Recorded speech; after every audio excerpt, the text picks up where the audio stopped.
ایک بار اس سے پہلے بھی ایک واقعہ ہوا تھا، وہ یہ کہ بھئی اب وہ ایک عرصے سے میں نماز پڑھا تھا کہ مخارج غلط ہے،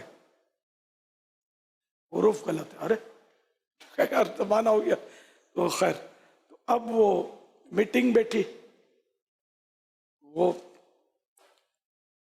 تو میں نے کہا بھائی کوئی مجھے بتائیں تو میرا کون سا حرف غلط ہے، اگر میرے مخارج ایسے ہیں کہ جس سے نماز فاسد ہو جاتی ہے، جب تو میں خود امامت نہیں کروں گا، مجھے مطلب میں کیوں سب کا بوجھ لوں اب نمازوں کا، اب مجھے بتائے تو جائے کہ کیا ہے۔ تو اب وہ جو اس ایک شخصیت تھی، شخصیت کہوں یا جو بھی تھے وہ صاحب، ان کی طرف اشارہ کہ یہ بولتے،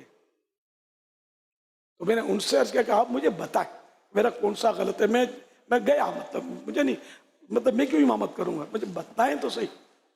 وہ چپ، وہ بولنے ہی نہیں، یقین مانے ایک لفظ بھی اس نے بولا ہی نہیں۔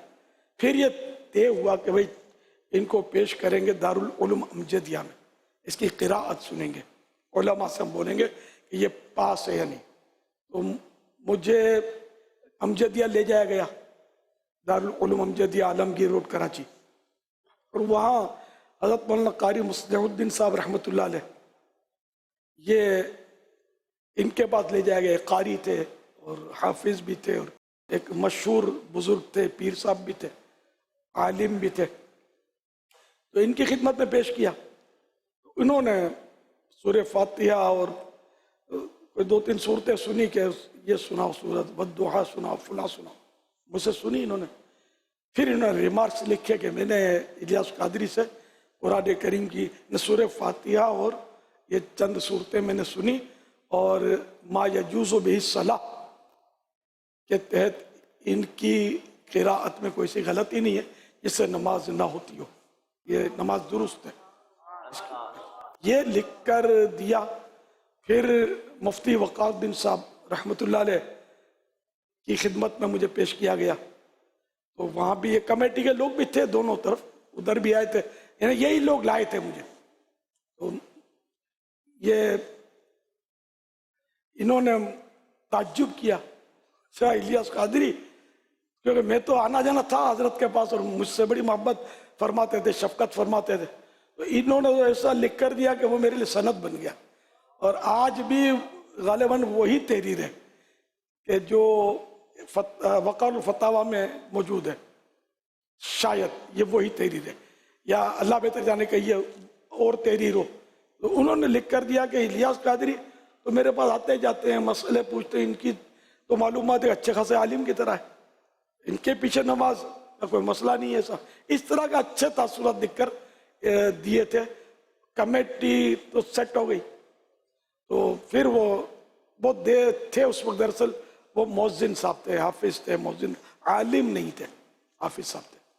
تو اب ذرا وہ تو خاموش ہو گئے، پھر وہ یا تو چلے گئے یا ان کو آگے جا کر وہ کمیٹی نے مطلب چھٹی کرا دی۔ یہ میں نے کوئی پروپیگنڈا نہیں کیا، شاید اور کوئی مسئلے ہوئے، اب میں بھول گیا ہوں کیا مسئلے کہ وہ میرے ہوتے ہوئے وہ وہاں سے تشریف لے گئے۔ یہ 2 واقعات ہوئے، تو پہلا واقعہ میں نے یہ ہے، اور دوسرا واقعہ وہ ہے کہ آپ بولا کہ آواز اچھی نہیں ہے۔ اچھا، پھر دعوت اسلامی یہ کام بڑھتا چلا گیا، شروع ہوئی، بڑھتا گیا، تو اب یہ کہ میری ہونے لگی چھٹیاں، تو پھر مجھے کانوں میں بھنک پڑی کہ اب تو یہ نہیں رکھیں گے، اب بولیں گے جاؤ، کیونکہ مسجد میں امام مصلی، تو میں کبھی زور میں بیان، کبھی عصر میں بیان، کبھی مغرب میں، کبھی عشاء میں، چھٹیاں در چھٹیاں ہو رہی تھی۔ تو یہ مطلب پھر وہی حالات پیدا ہوں کہ یہ مجھے کہہ دیں کہ آپ جاؤ، تو میں نے کہا اپنا امیج خراب ہوگا، یا کسی نے مجھے مشورہ دیا کہ حالات ایسے ہو گئے، اب تم خود عزت سے چلے جاؤ تو اچھا ہے۔ تو پھر متولی کے گھر میں گیا اور ان کو ریزائن پیش کر دیا، ایسا لگا وہ بھی انتظار میں تھے، لے کے رکھ لیا، اور میں عزت کے ساتھ بری ہوئے، لیکن متولی میرے مخالف نہیں تھا۔ یہ حیرت انگیز بات بتاتا ہوں الحمدللہ کہ متولی نے مجھ سے کہا کہ الیاس بھائی، میرا بہت تجربہ ہے اماموں کا، اب مجھے تم جیسا امام نہیں ملے گا۔ یہ اس کے یعنی یہ اس کے الفاظ تھے، اتنا محبت کرتے تھے یہ. اور آخر تک یعنی کہ میرے بارے میں کوئی مطلب مائنس بات وہاں کی کمیٹی نے نہیں کی. پھر میں دعوت اسلامی کا ایک بیان کرنے کے لیے، جو بیان کرتا تھا مسجدوں میں ان دنوں، میں بیان کرنے کے لیے اسی مسجد میں گیا اپنی. پوری مسجد بھر گئی، باہر پبلک جمع ہوئی، اور میرے مقتدی مجھے پکڑ پکڑ کے اپنے گھروں پر لے جانے لگے. رات پوری ہو گئی، یہ میرے وزٹ پورے نہیں ہوئے. الحمدللہ. یہ سب میں آپ کو بتا رہا ہوں، میرے امام صاحبان جو بیٹھے ہوئے، یہ کیا مطلب میرے میں کوئی سرخاب کے پر نہیں ہے، نہ میں کوئی ان پہ پیسے خرچ کرتا تھا. یہ مجھ سے محبت کرتے. میری مسجد کے سامنے ایک دکاندار تھا، وہ مجھے آئے دن اپنے پاس بٹھا کر کھانا کھلاتا تھا، اتنی محبت کرتا تھا. اور وہاں میں بیٹھتا تھا، لوگ ملاقات کے لیے آتے تھے. مطلب یہ کہ الحمدللہ بڑا مطلب میرے ارد گرد کا جو بھی ماحول تھا، وہ کوئی مطلب یعنی کہ میں نے سنا نہیں ہے کہ میرے بارے میں کوئی یعنی کہ ان لوگوں نے مس کمنٹس دیے ہوں. الحمدللہ الحمدللہ ثم الحمدللہ. تو امام صاحب کو کیسا ہونا چاہیے، اس میں بھی شاید آپ کو سیکھنے کو ملے گا. بگاڑنا نہیں ہے، کمیٹی سے بگاڑنا نہیں ہے، نمازیوں سے بگاڑنا نہیں ہے. مجھے کہا چلے جاؤ، تو میں نے کہا ٹھیک ہے چلا. میں نے کوئی ان سے وہ لڑائی جھگڑے نہیں کیے، نہ ان کے خلاف پروپیگنڈے کیے، اڑا اڑی کی، نہ گروپ بنائے. میں رویا، جو روتا اس کا کام ہوتا ہے. میرا کام ہو گیا الحمدللہ.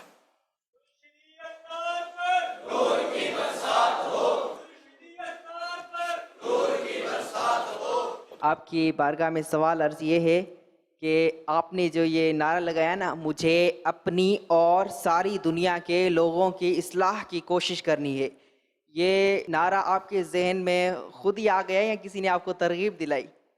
زمانے سے بول رہا ہوں، آپ کی ولادت بھی نہیں ہوئی ہوگی تب سے بول رہا ہوں. کیا خیال ہے؟ نہیں، یہ تو دیکھنے میں تو چھوٹے لگ رہے ہیں. جی میرے 21 سال عمر ہے. 21؟ جی ہاں، میں بہت برسوں ہو گئے تب سے الحمدللہ یہ بول رہا ہوں. یہ آپ کے ذہن میں خود ہی آ گیا؟ یہ آپس کی گفتگو سے ہی کوئی الفاظ سیٹ ہوتے ہیں بعض اوقات.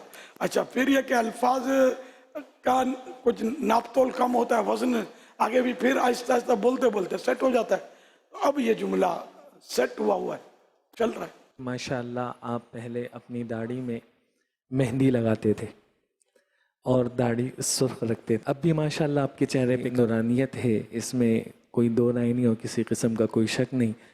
لیکن آپ نے اپنے داڑھی کو جو سفید کرنا شروع کیا ہے، اس میں کیا حکمت ہے؟ دوسرا سوال یہ ہے کہ الحمدللہ ائمہ مساجد میں آپ نے جو 30 مدنی پھول لکھے ہیں، ان 30 مدنی پھولوں میں ایک مدنی پھول یہ بھی ہے کہ بالخصوص امام صاحبان کو چاہیے کہ وہ حسام الحرمین، منہاج العابدین اور احیاء العلوم، ان کا مطالعہ اب بھی شامل رکھیں. بالخصوص آپ نے ان 3 کتابوں کا اس مدنی پھول میں ذکر فرمایا ہے، اس حوالے سے بھی ارشاد فرما دیجیے. جزاک اللہ خیرہ. یہ اس میں حاجی عمران کی انفرادی کوشش بھی شامل ہے سفید کرنے میں.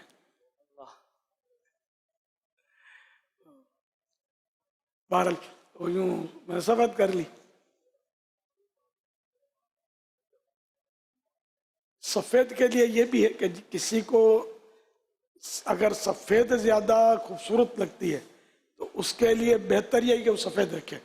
جس کو وہ لال مثلا مہندی لگی ہوئی لال، اگر اس کو یہ زیادہ خوبصورت لگتی ہے تو اس کے لیے مستحب یہی ہے کہ وہ لگائے.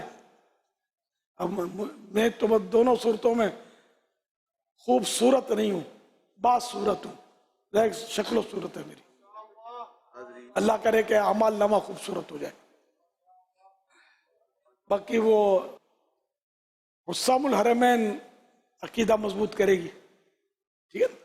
اور یہ بہت ضروری ہے. ضروری کیا، یہ تو بنیادی چیز ہے، عقیدہ تو مضبوط ہونا ہی چاہیے. اور باقی احیاء العلوم ہوا، منہاج العابدین، یہ تصوف کی کتب ہیں، تو یہ عمل مضبوط کرے گی. عقیدہ اور عمل جب دونوں مضبوط ہوں گے تو پھر مطلب یہ کہ ظاہر ہے کہ